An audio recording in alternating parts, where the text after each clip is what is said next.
Sir एक मिसरा है, वो बार बार आजकल मेरे दिमाग में गूंजता है कि क़यामत खुद बताएगी क़यामत क्यों ज़रूरी थी। हाय हाय, वाह वाह, वाह वाह। ठीक है, क़यामतें ऐसे नहीं आती, तबाहियाँ ऐसे नहीं आती। कभी आपने देखा है कि कोई माँ जो है वो अपने बच्चों के साथ जुल्म करे? कभी आपने देखा है किसी माँ को कि वो अपने बच्चों के साथ कुछ जुल्म कर रही हो? या तो वो मुतरई माँ होएगी, सकी माँ तो नहीं करती। और अगर अल्लाह 70 माँओं से ज़्यादा प्यार करता है तो ये कैसे हो गया कि जो उसका कलमा पढ़ते हैं, वैसे तो सारे इंसान उसके हैं, क्योंकि अल्लाह रब्बुल आलमीन है, रब्बुल मुस्लिमीन नहीं है। रिसालत माब सरकार खत्ती मरतबत सरवर अंबिया सल्लल्लाहु अलैहि वसल्लम रहमतल लिल आलमीन है, रहमतल लिल मुस्लिमीन नहीं है। अल्लाह अकबर। वो सबके लिए है।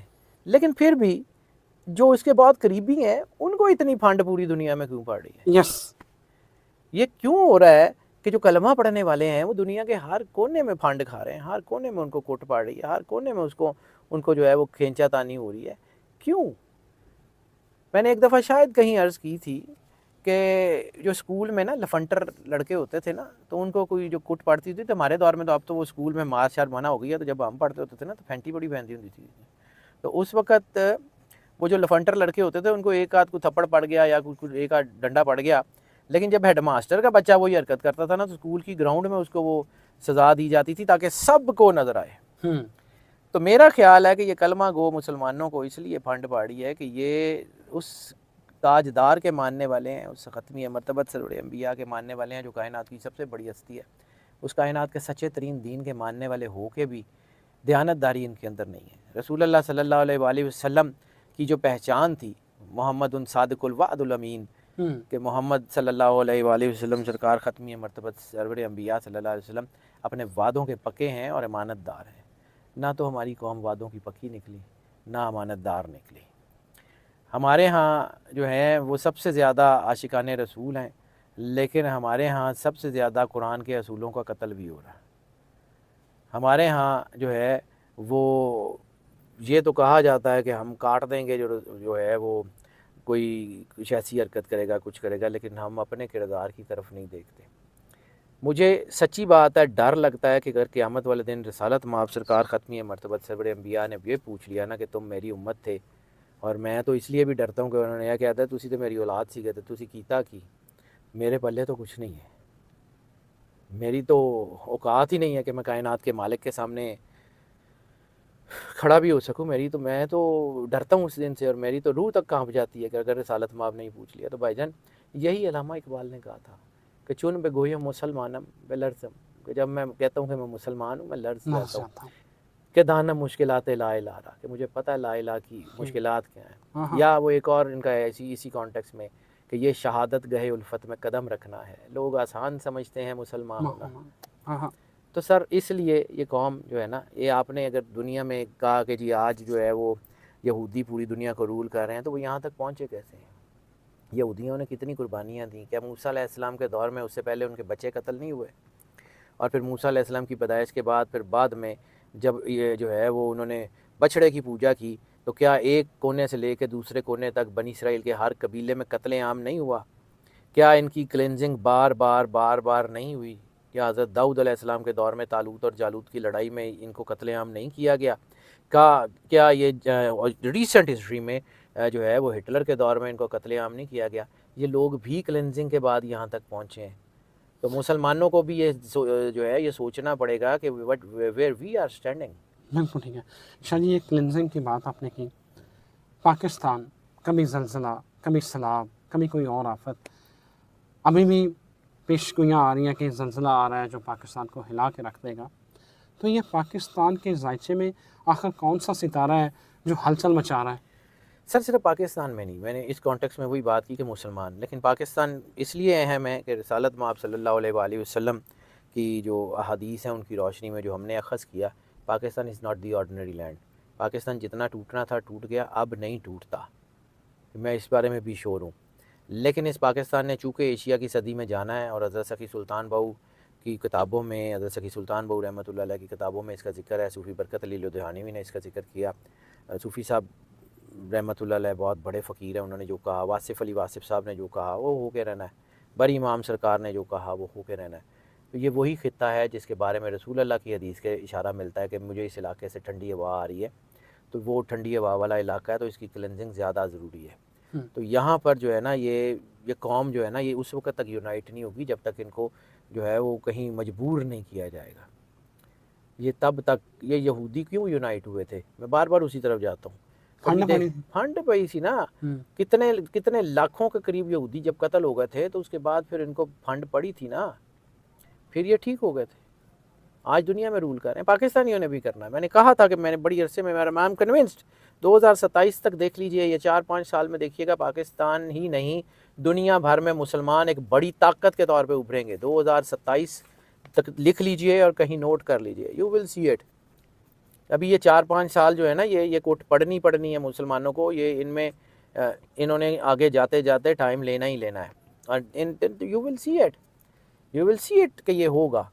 और अब रहेगी बात कि जी जो है वो बार बार ज़लज़ला, तो हाँ ज़लज़ले के असरात या ज़लज़ले के जो नंबर्स हैं वो मुझे बिल्कुल क्लियर कट नज़र आ रहे हैं। लेकिन एक चीज़ और है, मैं इस बारे में भी कन्विंस्ड हूँ कि वो ज़लज़ला इस इलाके को उस तरह नहीं हिलाएगा जैसे उसने तुर्की को हिलाया था। अच्छा अच्छा, ये तो मुझे थैंक गॉड कि आप अच्छी खबर दे रहे हैं। मुझे ये नज़र आ रहा है कि वो उस तरह की तबाही नहीं आ रही।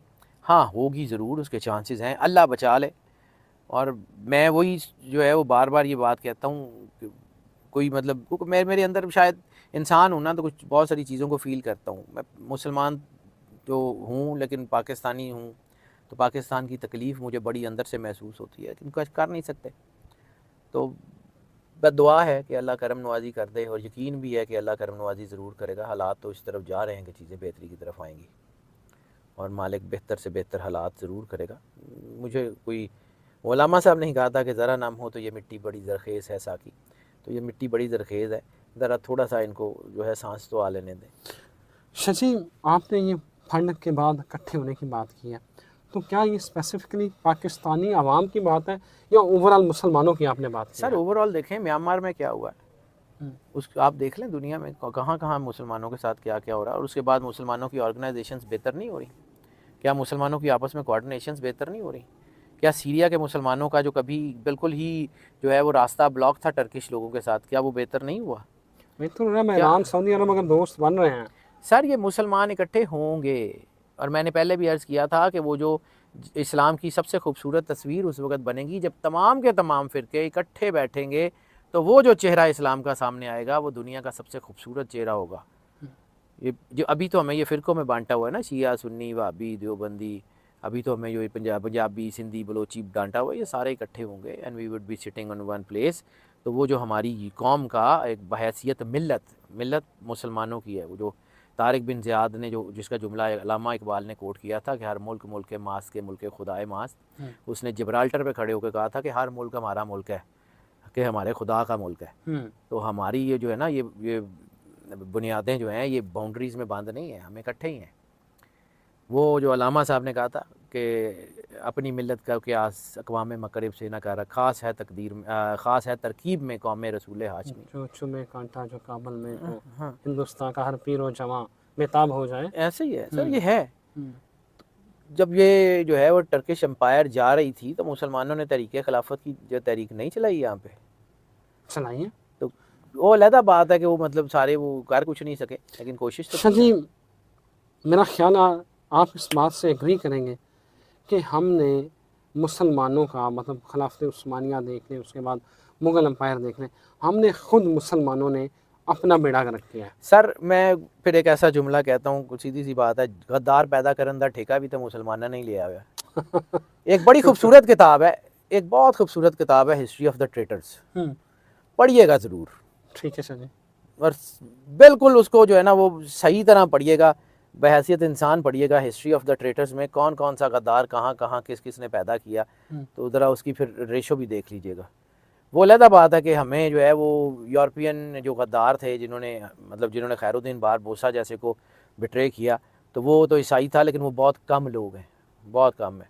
यानी हम लोग हमारे बच्चों को पायरेट्स ऑफ द कैरेबियन दिखाते हैं, पायरेट्स ऑफ कैरेबियन में वो जो ब्लैक सी वो जो है ना वो जो ब्लैक स्टॉर्म है, जो जहाज़ है उसका जो पायरेट है, पायरेट किंग, वो जिसको दिखाया जाता है वो ही वॉज दी एडमिरल बारबोसा, जिसके तोपों की घन गरज से यूरोप की फ़ौजें डरती थी। वो इस्लामी दुनिया में सबसे पहला एडमिरल है जिसने अपने तमाम जहाज़ समुंदर के रंग में पेंट करवा दिए थे। जब वो सर पे पहुंचते थे तो पता लग जाता। आपने उसके डायलॉग नहीं सुने कि वो जहाज जब सर पे पहुंचता है तो फिर पता लगता है कि वो सर पे आ गया है। वो खैरुद्दीन बारबोसा, एडमिरल बारबोसा जो उनका विलन है। हमारे विलन उन्होंने, हमारे हीरो जो है उन्होंने विलन करके दिखाए हैं, और जो विलन थे वो हमारे जो है वो हीरो करके दिखाए हैं। जैक स्पैरो को उन्होंने जनाब वो बनाया हुआ हीरो, हालांकि वो बिट्रे किया था उसने, तो जिसकी वजह से खैरुद्दीन बारबोसा ये अमीर अल बहर था टर्किश एम्पायर का, अमीर अल बहर ख्याल रखता, ठीक है। तो उसका ये जो हम गद्दार सर असी आप ही पैदा कीते ने, साढ़े तो बाहरों आए ने। हमारी पूरी कौम में जो है वो मीर जाफर, मीर सादक, या कोई भी उठा के देख लें कितने ज़्यादा। ये और कुछ नहीं है, ये सर जफरुल्लाह खान, फिर लोग कहेंगे कि जी उनका ये जो जिसने कायद आज़म को बिट्रे किया था, सर सारे साढ़े ही तो ने, वो तो बाहरों आए ने। तो जब तक आपने गद्दार पैदा करने का ठेका लिया हुआ है ना, अल्लाह ने नहीं तुहानू छड्डना, सीधी गल जी।